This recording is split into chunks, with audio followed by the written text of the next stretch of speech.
Last কিছু মাস ধরে অনেক প্লাস্টিকের বটল জমে গিয়েছিল, তো আজ সব বটল নিয়ে আমরা বেরিয়ে পড়েছিলাম ফান্ড করতে। ইন্ডিয়াতে যেরকম বাড়িতে কাবাড়িওয়ালারা আসে পুরনো জিনিস নিয়ে যেতে, জার্মানিতে কিন্তু সেরাম হয় না।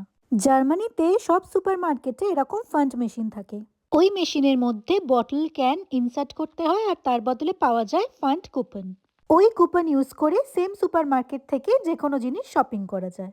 আজ আমাদের 3.45 ইউরোজের কুপন হয়েছিল, মানে ওই প্রায় 350 টাকার মতন। আজকে আমরা খফল্যান্ডে এসেছিলাম বাজার করতে, তো বাজারের যা বিল হয়েছিল তার থেকে ওই 3.45 ইউরোটা মাইনাস হয়ে গিয়েছিল যখন আমরা কুপনটা সাবমিট করেছিলাম। খফল্যান্ডের বাইরে একটা সিটিং এরিয়া আছে, তো যখনই এখানে আসি এখানে বসে কিছু না কিছু খাই। খফল্যান্ডে এসেছি, শপিং শেষ, এবার আইসক্রিম খাচ্ছি। এখানে হাফ খাওয়া বার্লিনার আর একটা কিছু একটা আছে, আর একটা কিছু একটা মিষ্টি আছে।